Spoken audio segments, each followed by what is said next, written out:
told your friend you're not okay? And tell me what's wrong and why you never said you felt that way. And guess you're trying to stay strong and fake a smile until I look away. But I've known you too long, it hurts to watch your blue eyes fade to gray as you fade away, as you fade away.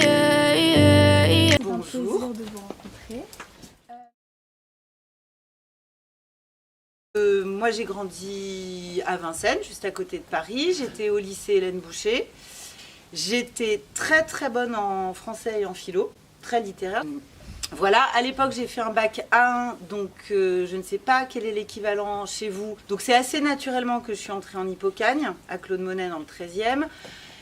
Et ensuite ça a été un enchaînement assez naturel, mais sans but précis.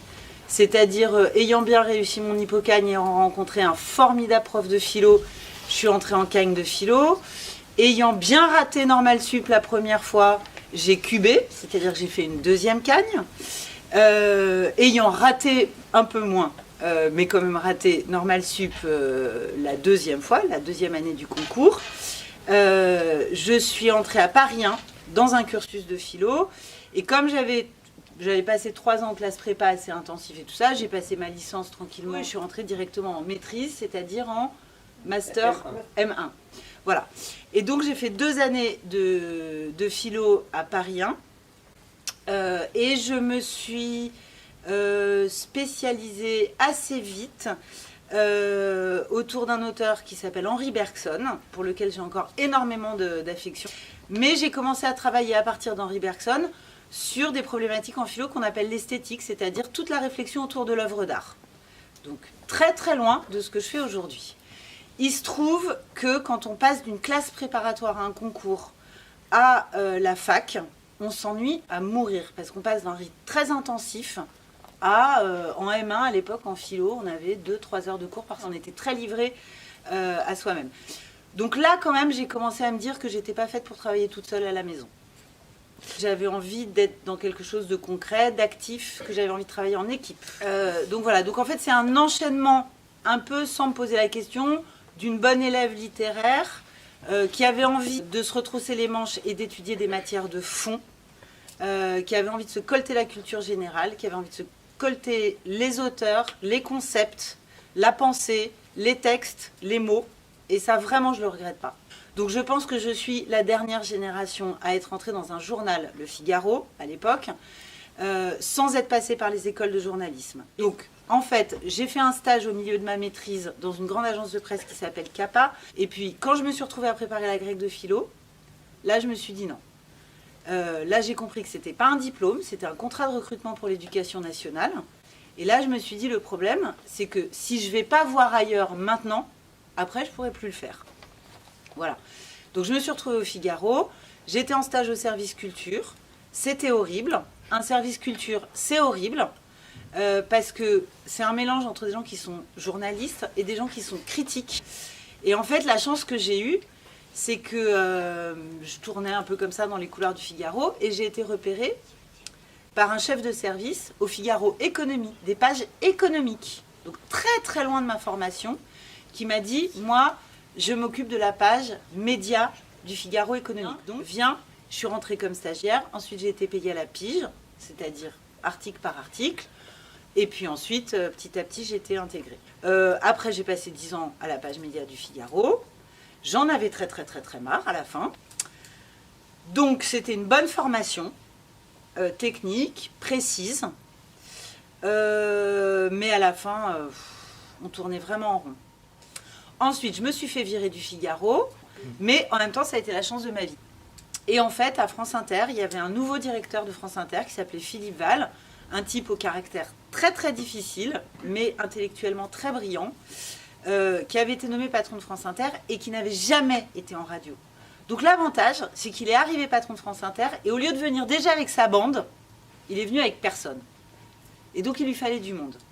Et en fait, c'est Philippe Val qui m'a repérée comme chroniqueuse et qui m'a dit, du jour au lendemain, tu vas faire le 9-10 de l'été. Pendant 4 ans l'été, j'ai fait le 9-10 d'Inter et je me suis éclatée comme une folle. Fini les médias, faut dire j'en ai vraiment marre. Donc, fini les médias, j'avais carte blanche. Mais on est tout le temps en concurrence les uns avec les autres sur les sujets, sur les invités, tout le temps.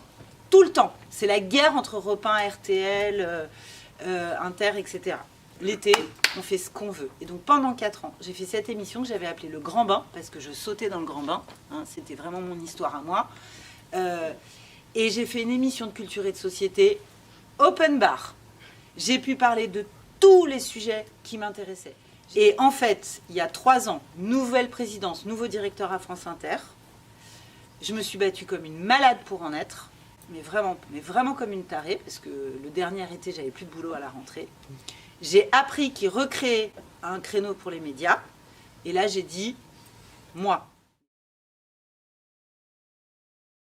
Cette émission, il a fallu totalement l'improviser, parce que j'étais à l'antenne tous les jours avec Le Grand Bain. Donc du jour au lendemain, je suis repassée à l'antenne avec une nouvelle quotidienne. Moi, je crois que mon émission, elle porte le parcours que je viens de vous raconter. C'est-à-dire que, heureusement que j'ai pas fait l'instant M en sortant du Figaro. Sinon, j'aurais fait une émission B2B, de professionnels qui parlent aux professionnels.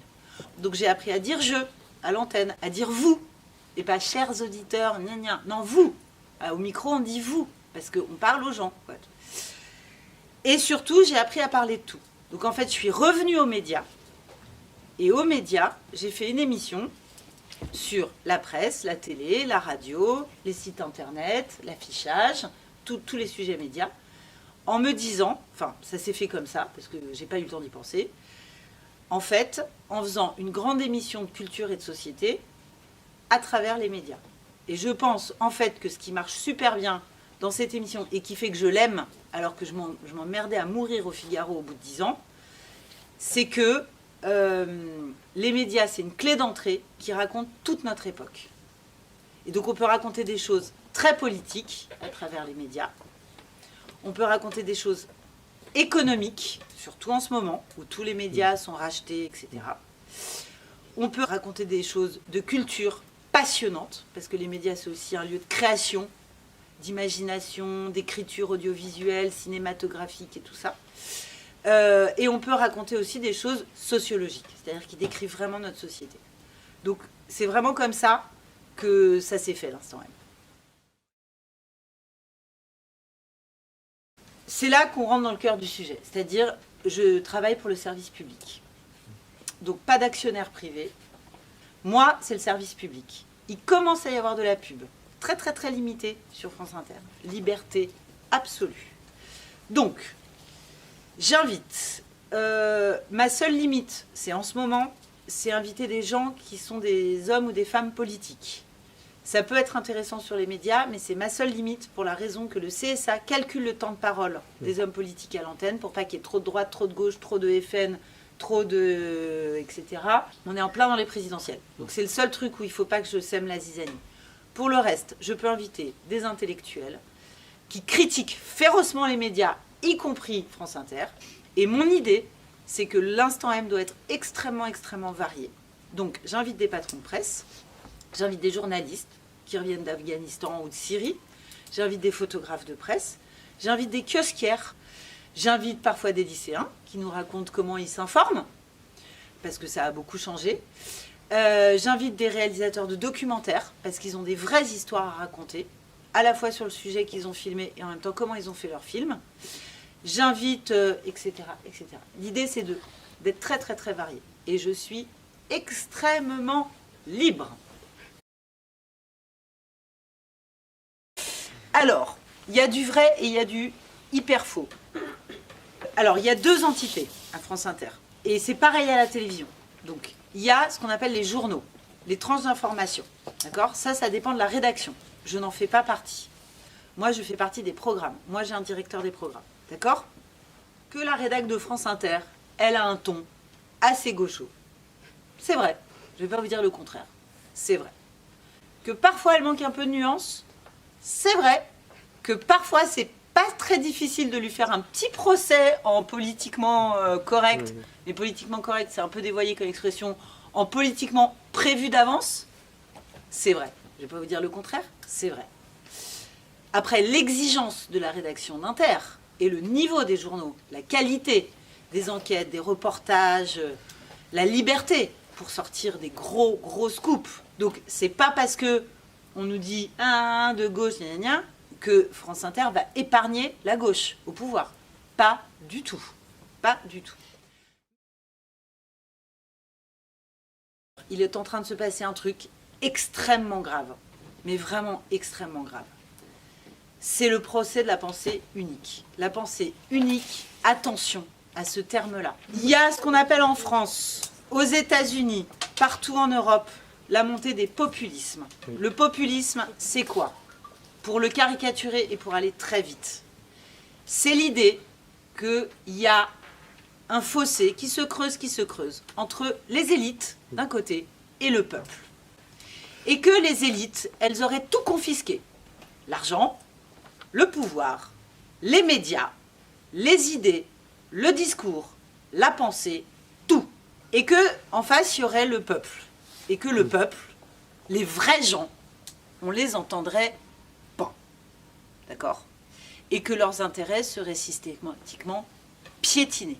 Et que les élites ne travailleraient pas pour la nation, elles ne travailleraient que pour elles-mêmes. Voilà. Le populisme, c'est de dire vous le peuple contre les élites. C'est cette dérive extrêmement grave où on commence à dire aux gens méfiez-vous, méfiez-vous des politiques, méfiez-vous du Sénat, méfiez-vous de l'Assemblée nationale, méfiez-vous de l'idée même de voter, méfiez-vous des médias. On vous ment, on vous piétine, on vous humilie, on vous insulte. La vérité, elle est dans vos inquiétudes, dans vos angoisses et dans vos peurs. Voilà, c'est ça qu'on appelle le populisme. Dans ce qui se passe là depuis des mois et qui ne fait que s'aggraver, on est en train de voir monter un procès en sorcellerie des médias. Parce que les médias, ça serait l'apanage de l'élite.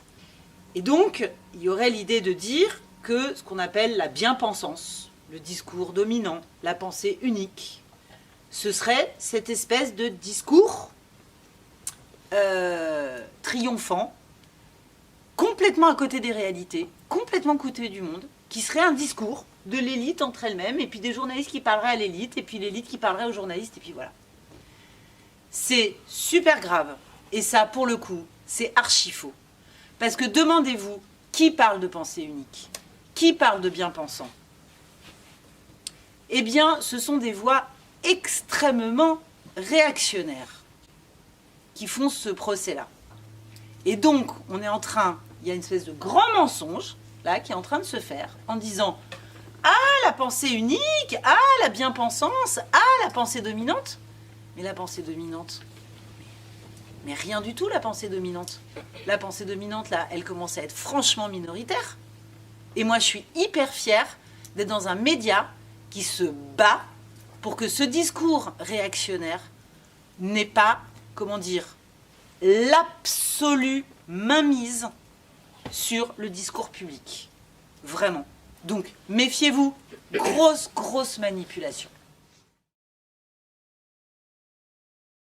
Alors, pour les invités, je ne suis pas toujours tendre. C'est-à-dire que j'hésite pas à rentrer un peu dans l'art de mes invités. Donc, en fait, mon émission, elle est très courte. Elle fait seulement 18 minutes. Donc, moi, j'essaye toujours d'avoir un angle. Ça, c'est le b.a.-ba du journalisme. C'est-à-dire, peu importe l'invité, il faut avoir un sujet. Et un sujet doit être bien anglais. Il y a des gens qui ne veulent pas venir chez moi. Je ne fais pas une émission pour moi. Moi, je la fais pour tout le monde. Et donc, j'estime qu'une bonne émission de service public, ça ne se fait pas qu'avec des invités de service public. J'ai pas peur de dire à quelqu'un les points forts, les points faibles, et de les questionner là-dessus. Donc, il y a une forme d'objectivité. C'est pas parce que je reçois quelqu'un que je suis là pour le brosser dans le sens du poil. Après, j'accueille des gens, il ne s'agit pas de les massacrer. Dire qu'une émission de radio, c'est très incarné, je dis beaucoup je l'incarne vraiment, je mets beaucoup de moi-même. On sent mes énormes coups de cœur, on sent mon enthousiasme, on sent quand je m'énerve, on sent quand je suis mal à l'aise, on sent quand les gens m'intimident.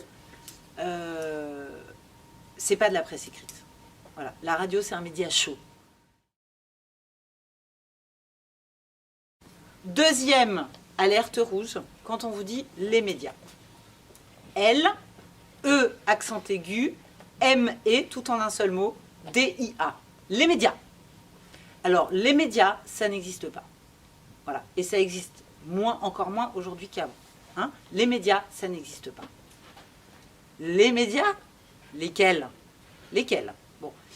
Et je dirais qu'aujourd'hui, votre génération a accès à un nombre de sources d'informations françaises ou étrangères phénoménal.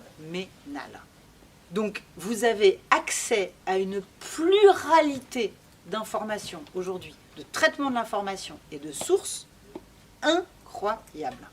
Donc, les médias, ça n'existe pas.